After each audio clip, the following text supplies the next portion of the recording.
Could it be that you're into muscles? I joked as I said this to her, who looked at my muscles and chuckled. Injured and hospitalized, I still couldn't change clothes by myself and had the assistance of the nurse in charge. You're lean but muscular, looking good.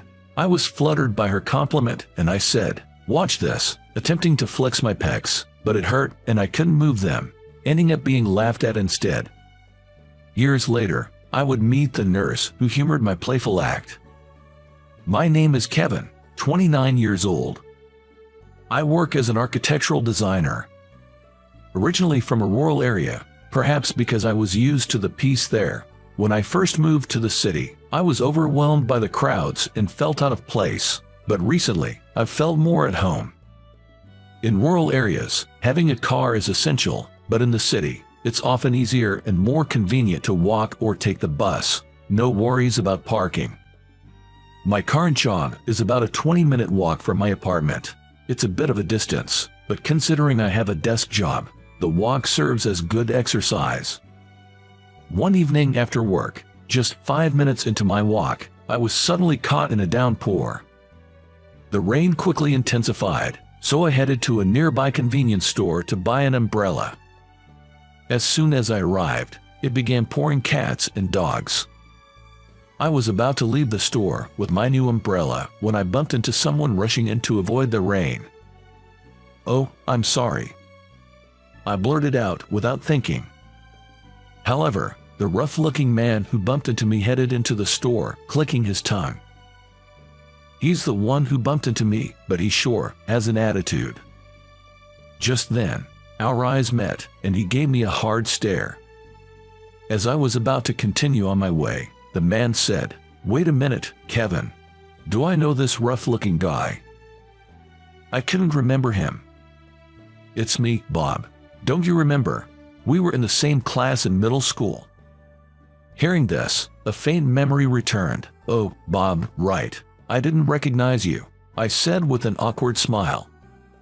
With his nearly blonde hair, clunky necklaces, and sloppy shirt, he looked nothing like the studious guy from our school days.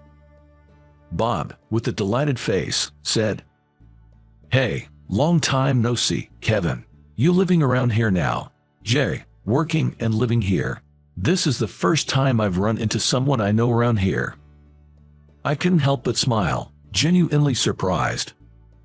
"But Kevin, you haven't changed a bit. That plain outfit, I noticed you right away." He pointed at my clothes and laughed. "Wait, plain?"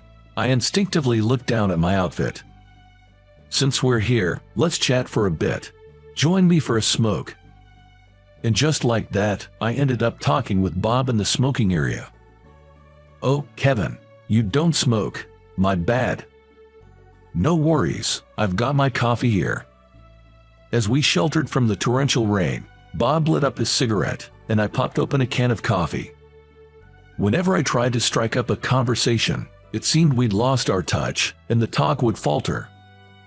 Stuck in an awkward silence, wondering what to chat about, Bob broke the ice.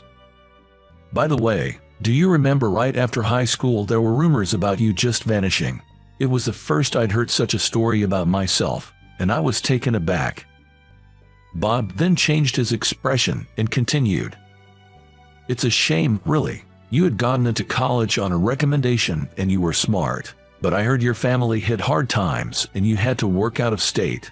I was worried when you weren't at our high school reunion. Must have been tough." "Yeah, I did move out. Just didn't see a future for myself here." It made sense. Bob and I went to different high schools, and we didn't have mutual friends, so rumors like that weren't implausible. Plus, the house I grew up in, which used to belong to my grandma, was an old single story. People probably thought we were poor. I'd had a feeling people thought so since middle school, and it seemed Bob was one of them. "Well, I get it. Not many decent jobs around here, even with your smarts. Just having a high school diploma must have been tough. I understand if you feel a bit bitter about it." Bob looked at me with pity, but I wasn't just a high school grad, nor had I moved just for work. I'd always been interested in architecture, so I decided to pursue it at a university abroad where they taught cutting-edge methods. I was also good at Spanish and wanted to improve it even further.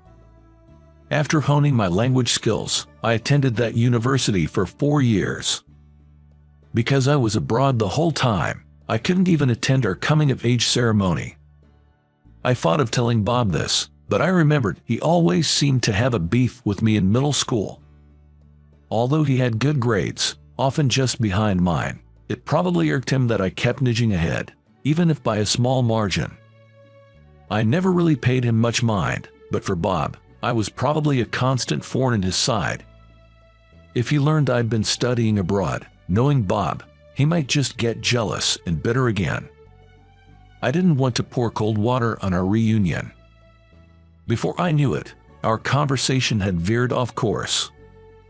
By the way, Kevin, are you married yet? Nah, still single. Actually, don't even have a girlfriend right now. I was worried he might tease me, but Bob's face brightened up. Well, look at you, still lonely. Hey, I often organize a party. I'll invite you next time. I can easily round up some cute girls. Let's swap numbers, Bob said, offering his cell phone. I wasn't too keen, but turning him down felt wrong, so I exchanged numbers. That's how, after more than a decade, my friendship with Bob resumed. I often felt like I was just making up the numbers, but Bob would frequently check in and invite me to mixers. The other guys invited were all easygoing, and I was mostly the wingman. I might not always keep up with their energy, but I didn't mind these events. I was content just listening. Then, on one of those mixers, "Sorry, Kevin. 2 guys canceled for tonight." I arrived at the bar early, and Bob made an apologetic gesture. Now with a 2-on-4 situation, I wondered how the night would pan out. Soon after, the girls arrived. "Sorry we kept you waiting, Bob. We've told everyone it's 2-on-4. Let's just have fun and treat it like a dinner party. Don't worry about it, just eat and drink," the organizer from the girls' side suggested, and the other 3 women all nodded in agreement.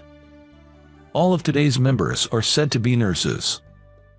I'm impressed that Bob always managed to organize it so that every woman who came was always beautiful or super cute. Even today, I think there are some pretty ladies around. Glancing at them, one girl catches my eye immediately. It's not just that she's my type, she's exceptionally cute. Sure, there have been many beautiful girls before, but none that have caught my attention like this one. However, I feel like I've seen her somewhere before. While I'm wondering if it's just my imagination, introductions suddenly start. Bob and I go first. We simply share our names, ages, and mention that we were middle school buddies. The women's introductions go similarly, but when I hear the name of the girl I've been curious about, it jogs my memory. Amanda. Wait, could she be? I think that, but I can't be sure. Although curious. It's a common name, but she does look familiar. While thinking all this, I end up just listening and occasionally glancing at her without initiating any conversation. Even though there are only 2 men, including Bob, I, not being much of a talker, find it hard to start conversations. Thankfully, the ladies initiate topics, and one of them seems to be good friends with Bob, keeping everyone laughing and entertained. I join in the laughter and nod in agreement from time to time. However, with no other men around today, my quietness is quite noticeable. Man, this guy is always so quiet and boring. Even back in middle school, he'd just study all the time. He's always been a quiet, dark sort of guy. A tipsy Bob says, laughing and poking fun at me. Really? Well, he's still better than you. The lead woman snaps back at Bob, making everyone laugh. But a drunk Bob, getting carried away, begins to blabber on about me. You know, this guy lived in a super rundown house. You know those old-fashioned bungalows? Seriously, it really was poor. I wonder how he lived there. He was smart, but because of his family's financial situation, he went to work right after high school. Didn't even show up for our graduation. I was worried. But then, I ran into him the other day. Bob spoke of me in a mocking manner, enjoying every bit. I could have chimed in and said, "No, that's not true," but honestly, telling the truth in this situation might have upset the drunken Bob even more. So, I just played it cool with a polite smile and let Bob carry on with his story. I always thought it was a waste. His grades were almost at my level. Well, my family had money, so I went to a prestigious university. In the end, I've done better. I'm the star player at my company, on the fast track to success. Just being a grad from a famous university has its perks. Haha. Bob kept on, each comment more belittling than the last, clearly too drunk. Enough already. Just thinking about it makes me feel pathetic for not speaking up, but when someone's as drunk as Bob is now, it's hard to handle him. Still, Bob seems to be in quite a playful and mischievous mood today. Exasperated, I decided to excuse myself saying, "I'll be right back, need to use the restroom," and left my seat. Bob's being such a handful today. On my way out of the restroom, I bumped into a lady named Amanda who was telling the waitress, "Sorry, can I add 2 more of those to my order, please?" "Oh, hello there." She noticed me, smiled warmly and said, "Hey." I tried to reply casually, but ended up being awkward about it. Seeing my reaction, Amanda chuckled. "Hey, Kevin, do you remember me? We met a few years ago." Amanda looked at me as if testing my memory. "I thought so. You look familiar, and when I heard your name, it rang a bell, but I couldn't place it right away. Thank you for everything back then." I gave a nod of appreciation, making Amanda chuckle again. "Oh, I just remembered." I was startled by Amanda's sudden exclamation. "About what Bob said earlier, about you being a high school graduate, isn't that wrong? You had just graduated the university and started working at that time, right?" I was surprised she remembered. "Of course I remember. Never underestimate a nurse's memory," she said with a laugh. "So, did you achieve your dream of becoming an architect?" "Yeah, I did." She clapped her hands in joy and said, "That's great. Congratulations. 5 years ago, I was walking to work when I got involved in a traffic accident. It was a collision between 2 cars, and the impact caused one of the cars to veer onto the sidewalk, hitting me. I was immediately taken to a nearby hospital. After some x-rays, it was found that I had a broken leg and a cracked rib. Though I had hit my head pretty hard and was out for a while, I made a steady recovery. After a leg surgery and some rehab, I was good as new." Amanda was the nurse who looked after me during that time. Even behind a mask, she was undeniably beautiful. The first time I saw her, for a brief moment, the pain seemed to vanish. Of course, that's an exaggeration, but she was so kind to me that I thought she was like an angel. Being a nurse, it might be expected of her to be kind to patients. However, when she would say things like "you're getting better little by little," and cheerfully engage me, or make small talk during 4 changes or blood draws, those moments, brief as they were, brought joy to my otherwise monotonous hospital stay. "Time to get changed, Kevin," said Amanda, appearing with a fresh set of clothes. "It's still hard for you to do it alone, so I'll help you out." She gently wiped my body with a towel and assisted me in changing. Then Amanda giggled and said, "You know, what is it?" Not sure what was amusing, I found myself laughing along. "You have some impressive muscles," she remarked, laughing softly. "Oh, these, well, I do go to the gym. I've always been skinny, and given my job, people tend to see me as frail, so I wanted to appear a bit stronger." It was one of the rare moments someone complimented my physique, and it made me feel proud. "Oh, really? What's your job that people see you as frail?" Still chuckling, Amanda asked. "I'm an architectural designer, still a rookie though. I had just started working after graduating when I got into this accident. I can't wait to get back and prove myself." Hearing this, Amanda said, "Wow, that's amazing. You have to keep pushing then." Looking at her laughing joyfully, I playfully asked, "Do you have a thing for muscles by any chance?" lean but muscular, is quite attractive," she replied with a shy smile. "See, check this out," I said, attempting to show off, but I have completely forgotten about my cracked rib. "Ouch. Guess I overdid it." I grimaced in pain, placing a gentle hand on my rib. Amanda laughed and said, "You shouldn't push yourself too hard." Though it was a short interaction, I really enjoyed our conversation. "You've come a long way. Keep up with the rehab and let's work hard," she said, before moving on to her other tasks. After that day, Amanda wasn't my attending nurse anymore. I heard she was transferred to another department due to staffing shortages. I wished I could have gotten closer to Amanda, thinking that as I went through my remaining days in the hospital. Eager to get discharged and get back to work, I was working hard on my physical therapy.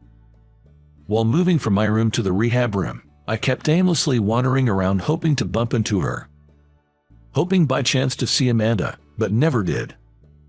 Yet, whenever I remembered Amanda complimenting my muscles, I felt motivated, not just with the usual therapy, but in my room. I secretly worked out, ensuring my arms wouldn't lose strength until my discharge.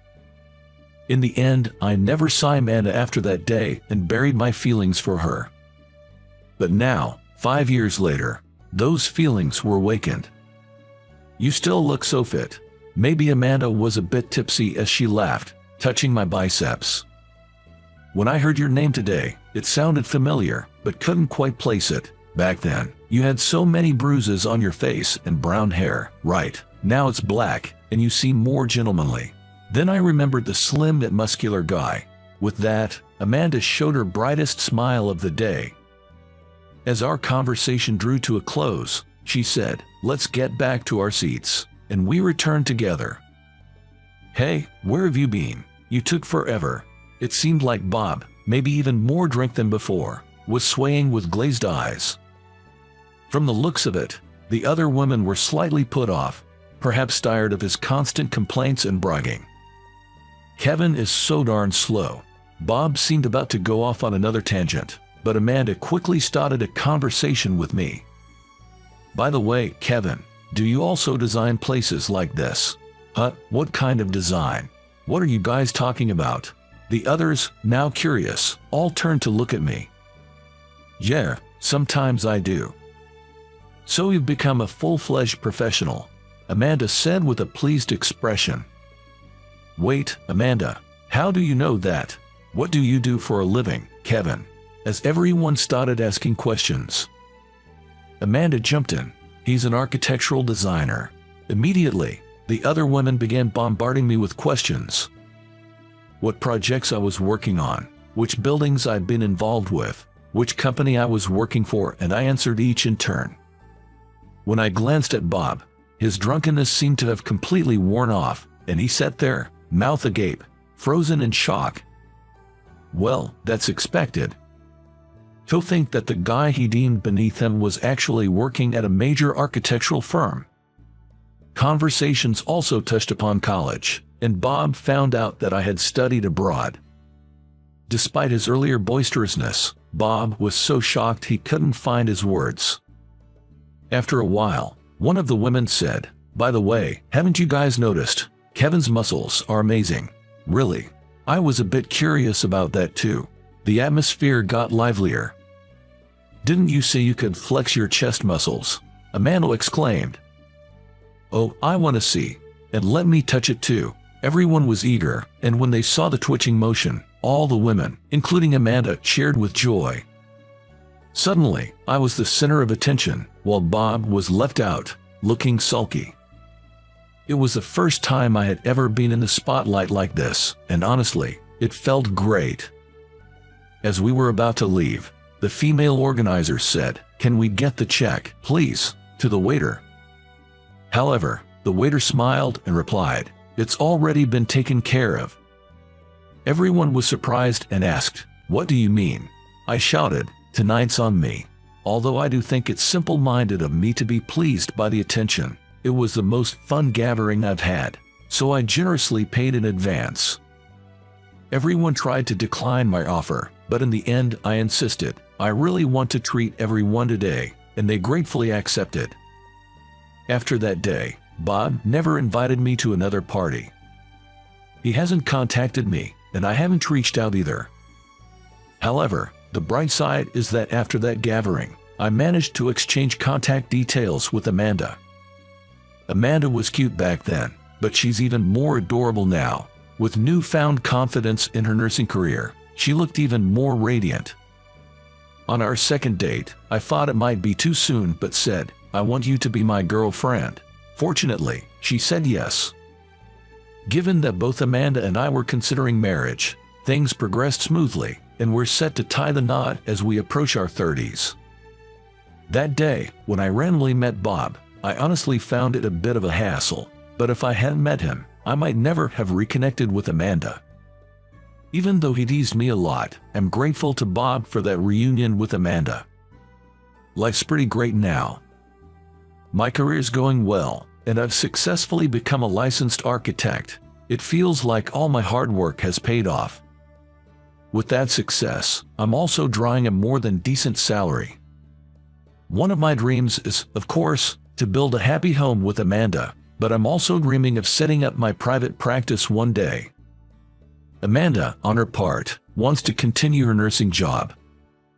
We hope to support each other throughout our lives and eagerly await the day we become a family.